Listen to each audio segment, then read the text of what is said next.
What's hiding underneath things can be scary. Underwater, under your bed, especially what's under your carpet. Except when you get new carpet from Carpet One Floor and Home. After tearing up your old carpet, they'll vacuum and apply Health Annex antimicrobial to your subfloor, disinfecting and killing mold, mildew, and any remaining general awfulness. Carpet One Floor and Home goes the extra mile to protect you, your family, and your home. Carpet One Floor and Home in Columbia, making your home beautiful, guaranteed.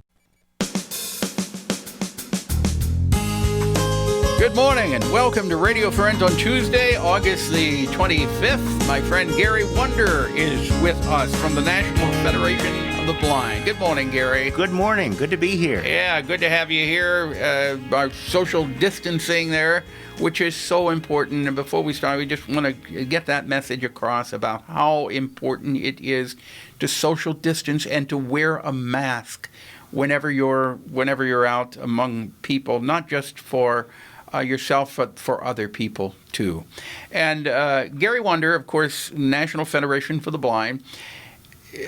We have an election coming up. We do. November 3rd, just in case you haven't heard. There's an election coming up on November 3rd.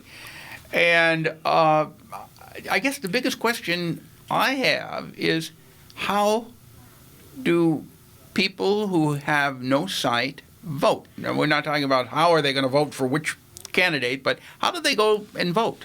Exactly.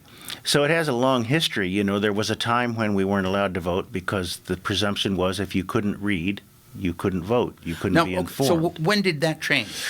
Oh, you know, I'm not exactly sure when it changed. I think it changed when some of the laws were changed to say you don't have to be able to read.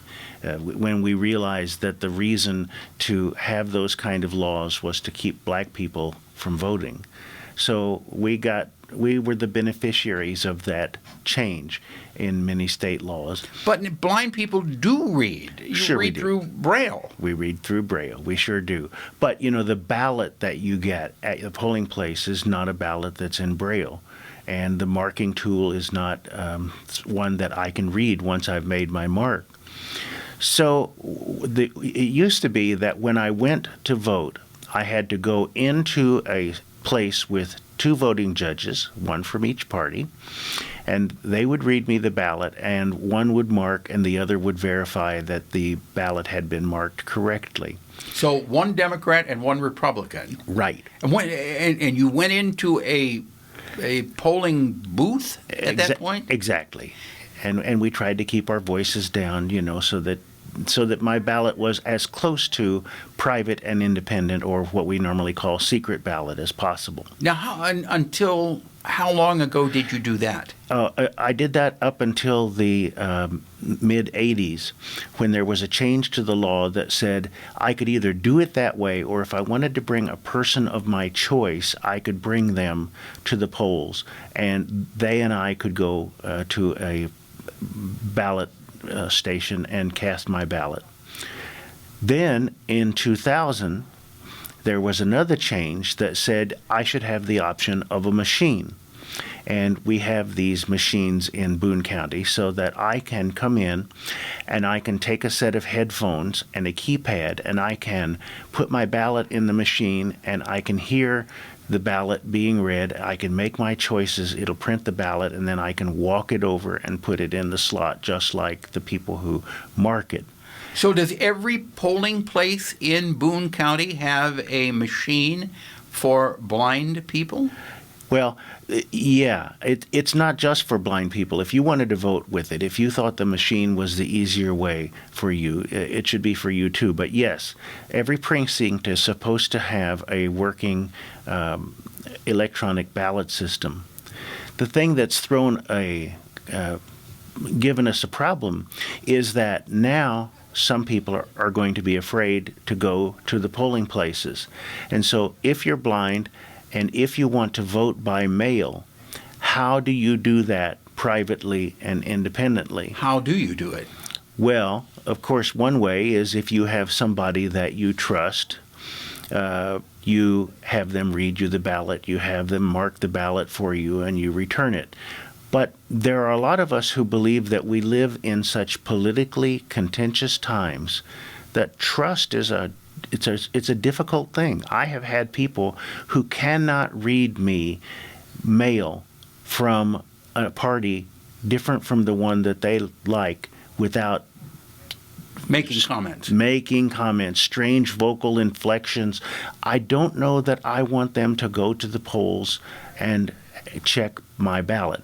So what our Boone County clerk has suggested is that we vote the way that the military votes. We will be sent a ballot, and we will get a computerized version of the ballot. And if we can't read the ballot ourselves, we in some way mark that computerized ballot. So you send me a text file or a Word file, and it has the name of the president that I want. I put a star by that or a dash or in some way mark the fact that that's the one I want. Once I've completed my ballot, I return it in the mail, and somebody opens it, verifies that I'm a legal voter, and then two judges who don't know who I am take my paper that has the name of the all the people. They look where I've marked. They mark my ballot, and then it gets submitted. So I think that's a pretty good compromise for now. I wish we had an electronic system that would let me do it that way, but we haven't worked that out yet in the country where we feel comfortable with electronic voting. So how will you be voting this year with the ballot? Well, I've already had COVID and survived it. And I will take my mask, and I will take my cane, and I'll go off to my polling place, and I'll brave it because I want to vote in person. But I also want to see the people who don't feel that way, who feel that they are too vulnerable, have the right to say, I shouldn't have to risk my life to vote, and therefore, we want them to have options. But I'm going to go and I'm going to use the machine. You're going to use the machine. You put on the headphones, and it talks to you. Yes. And you press the down arrow key, just like you have on a keyboard, and it will move from issue to issue, and it'll move from candidate to candidate. And when you find the one that you want, you press the key in the center. Now, are you there at the machine by yourself, or are there two judges with you also? I'm there by myself. Okay. And they can make the screen go dark so that you'd look at me and you'd say, "What is that guy doing?" Right. Well, you're doing it through the headphone. Gary, that's really interesting. I had no idea, but thank you for shedding the light on that for us. If people want more information about the good work of National Federation of the Blind, they can go online, www.nfb.org for National Federation of the Blind, or they can give you a call. Your telephone number would be 874-1774. 874-1774. Gary Wunder, thank you so much for coming by. I appreciate it, and we'll look forward to having you back again soon. Thank you. Okay, and if there's something you'd like to hear or see, I'd love to hear from you. Drop me an email. That's pepperp@missouri.edu, and wear those masks when you go out today. Bye-bye.